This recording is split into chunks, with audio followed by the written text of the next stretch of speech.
10ನೇ ತರಗತಿ ಪೂರ್ಣ ಮಾಡಿ ಖಾಲಿ ಇದ್ದ ಅಕ್ಕನ ಮಗನನ್ನು ಮನೆಗೆ ಕರೆಸಿಕೊಂಡೆ. ನಾನು ಅಕ್ಕನ ಮಗನೇ ಅಲ್ವಾ ಅಂತ ರಾತ್ರಿ ಪಕ್ಕದಲ್ಲೇ ಮಲಗಿಸಿಕೊಂಡರೆ ಬೆಳಿಗ್ಗೆ ನನಗಂತೂ ಎದ್ದೇಳೋಕೆ ಆಗಲೇ ಇಲ್ಲ. ಅಸಲಿಗೆ ಏನಾಯಿತು, ನನ್ನನ್ನು ಏನು ಮಾಡಿದ ಅಂತ ತಿಳ್ಕೊಳ್ಳೋಕು ಮೊದಲು ನಮ್ಮ ವಿಡಿಯೋಗೆ ಲೈಕ್ ಮಾಡಿ. ಇದು ನಿಜವಾಗಿಯೂ ನಡೆದ ಯಥಾರ್ಥ ಘಟನೆ. ನನ್ನ ಗಂಡ ಒಬ್ಬ ಬಿಸಿನೆಸ್ ಮ್ಯಾನ್ ಆಗಿರೋದ್ರಿಂದ ಮುಂಬೈಗೆ ಕೆಲಸದ ಮೇಲೆ ಹೋಗಬೇಕಾಗಿ ಬಂತು. ಮಕ್ಕಳು ಹಾಸ್ಟೆಲ್ನಲ್ಲಿ ಓದ್ತಿರೋದ್ರಿಂದ ಮನೆಯಲ್ಲಿ ನಾನೊಬ್ಬಳೇ ಇರ್ತಿದ್ದೆ. ಕೂಡಿರ್ಲಿ ಅಂತ ಹೇಳಿ ಆಗಲೇ 10ನೇ ತರಗತಿ ಪೂರ್ಣ ಮಾಡಿ ಮನೆಯಲ್ಲಿ ಖಾಲಿ ಇದ್ದ ಅಕ್ಕನ ಮಗನನ್ನು ರಾತ್ರಿ ಕೋಡಿರ್ ತಾನೆ ಅಂತ ಹೇಳಿ ಕರೆದೆ. ಚಿಕ್ಕಂದಿನಿಂದಲೂ ಅವನಿಗೆ ನಾನೆಂದರೆ ಎಷ್ಟೋ ಇಷ್ಟ. ನನಗೂ ಅವನೆಂದರೆ ಅಷ್ಟೇ ಇಷ್ಟವಿತ್ತು. ರಾತ್ರಿ ಮನೆಗೆ ಬಂದ ಅವನ ಜೊತೆ ಕಾಸು ಹೊತ್ತು ಮಾತನಾಡಿ ಊಟ ಮಾಡಿ ನಿದ್ರೆ ಮಾಡಬೇಕು ಅಂತ ಅಂದುಕೊಂಡೆವು. ನನಗೆ ರಾತ್ರಿ ಹೊತ್ತು ಮನೆಯಲ್ಲಿ ನೈಟಿ ಹಾಕಿಕೊಳ್ಳುವ ಅಭ್ಯಾಸ ಇತ್ತು ಚಿಕ್ಕಂದಿನಿಂದಲೂ.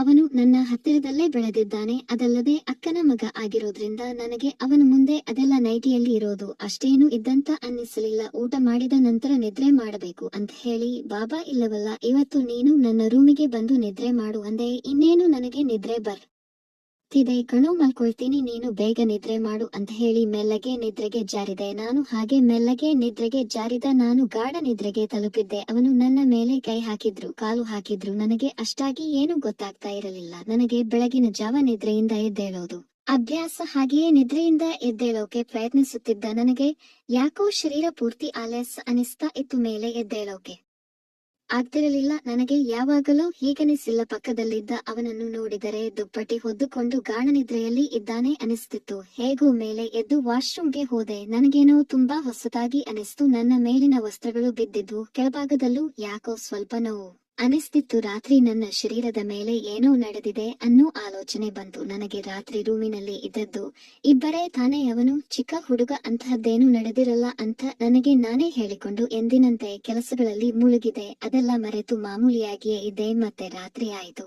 ಊಟ ಮಾಡಿ ನಿನ್ನೆಯಂತೆ ಇಬ್ಬರು ಕಾಸು ಹೊತ್ತು ಮಾತಾಡಿ ನಂತರ ನಾನು ನಿದ್ರೆಗೆ ಜಾರಿದೆ. ಇವತ್ತು ನನಗೆ ನಿನ್ನೆಯಷ್ಟು ನಿದ್ರೆ ಬರಲಿಲ್ಲ. ಸ್ವಲ್ಪ ನಿದ್ದೆ ಮಂಪರಿನಲ್ಲಿ ಇದೆ. ಇಷ್ಟರಲ್ಲಿ ಅವನ ಕೈ ನನ್ನ ಭುಜದ ಮೇಲೆ ಬಿತ್ತು. ನಾನೇನೋ ನಿದ್ರೆಯಲ್ಲಿ ಹಾಕಿರ್ತಾನೆ ಬಿಡು, ಚಿಕ್ಕಪ್ಪನ ಮಗನಲ್ಲವೇ, ಚಿಕ್ಕಂದಿನಲ್ಲಿ ಹೀಗೆ ತಾನೇ ನಿದ್ರೆ ಮಾಡ್ತಿದ್ದ ಅಂತ ಹೇಳಿಕೊಂಡು ಸುಮ್ಮನಾದೆ. ಇಷ್ಟರಲ್ಲಿ ಆ ಕೈ ಮೆಲ್ಲಗೆ ನನ್ನ ಭುಜದ ಮೇಲಿಂದ ಕೆಳಗೆ ಬರೋದು ನನಗೆ ಗೊತ್ತಾಯಿತು. ನಾನು ಪಕ್ಕಕ್ಕೆ ಸರಿಸಿದೆ.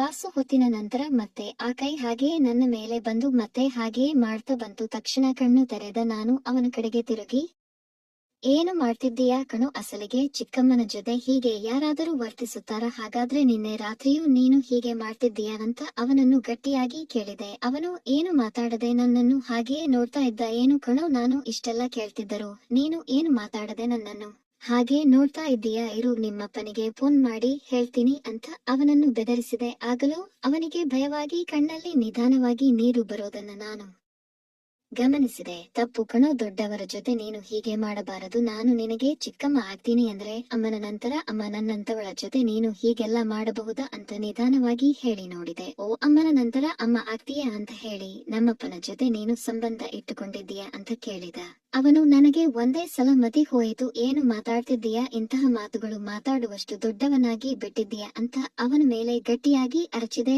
ಅಮ್ಮ ಮನೆಯಲ್ಲಿ ಇಲ್ಲದಿದ್ದಾಗ, ಬಾಬಾ ಊರಿಗೆ ಹೋಗಿದ್ದಾಗ ನೀನು ಅಪ್ಪ ಸಿಗೋದನ್ನ ನಾನು ನೋಡಿದ್ದೆ. ಚಿಕ್ಕಮ್ಮ ನಿನಗೆ ಸಂಬಂಧಗಳನ್ನ ನೋಡೋದು ತಪ್ಪು ಅನಿಸಲಿಲ್ಲ. ಆದರೆ ನಾನು ಕೈ ಹಾಕಿದ್ರೆ ನಿನಗೆ ತಪ್ಪು ಅನಿಸ್ತಿದೀಯಾ? ಅಕ್ಕನ ಗಂಡನನ್ನು ಮತ್ತೊಬ್ಬ ತಂದೆಯ ಸ್ಥಾನದಲ್ಲಿ ನೋಡಬೇಕು ಅಂತ ಹೇಳಿ ಎಷ್ಟು ಮಾತುಗಳನ್ನು ಹೇಳಿದ. ನಿಮ್ಮಂತ ದೊಡ್ಡವರೇ ಹೀಗೆ ಒಬ್ಬರ ಜೊತೆ ಒಬ್ಬರು ಸಂಬಂಧಗಳನ್ನು ಇಟ್ಟುಕೊಂಡು ನೀಚವಾಗಿ ವರ್ತಿಸುತ್ತಿದ್ದೀರಿ. ಹಾಗಾದರೆ ನಿಮ್ಮನ್ನ ನೋಡಿ ಬೆಳೆಯೋ ಮಕ್ಕಳಾದ ನಮಗೆ ಒಳ್ಳೆಯದು ಕೆಟ್ಟದು ಅನ್ನೋದು ಹೇಗೆ ಗೊತ್ತಾಗುತ್ತೆ? ಮಕ್ಕಳಿಗೆ ಒಳ್ಳೆಯದು ಕೆಟ್ಟದು ಕಲಿಸಬೇಕಾದ ನೀವು ಸಂಬಂಧಗಳನ್ನು ಇಟ್ಟುಕೊಂಡು ಏನು ಕಲಿಸೋಕೆ ನೋಡ್ತಿದ್ದೀರಿ? ಅಸಲಿಗೆ ನೀನು ಸಂಬಂಧ ಇಟ್ಟುಕೊಂಡು ಸಂತೋಷವಾಗಿದ್ದೀಯಾ? ಆದರೆ ಅಲ್ಲಿ ನಿನ್ನ ಅಕ್ಕನ ಬಗ್ಗೆ ಒಂದು ಸಲನಾದರೂ ಯೋಚಿಸಿದೀಯಾ? ನಮ್ಮಪ್ಪನ ಜೊತೆ ನಿನ್ನನ್ನು ಹಾಗೆ ನೋಡಿದ ಮೇಲೆ ನನಗೆ ತುಂಬಾ ಕೋಪ ಬಂತು. ಆಮೇಲೆ ನಿಜ ಹೇಳಬೇಕೆಂದರೆ ನೀವು ಮಾಡಿದ್ದನ್ನ ನೋಡಿದಾಗ ನನ್ನಲ್ಲಿ ಆಸೆಗಳು ಕೂಡ ಮೂಡಿದ್ವು.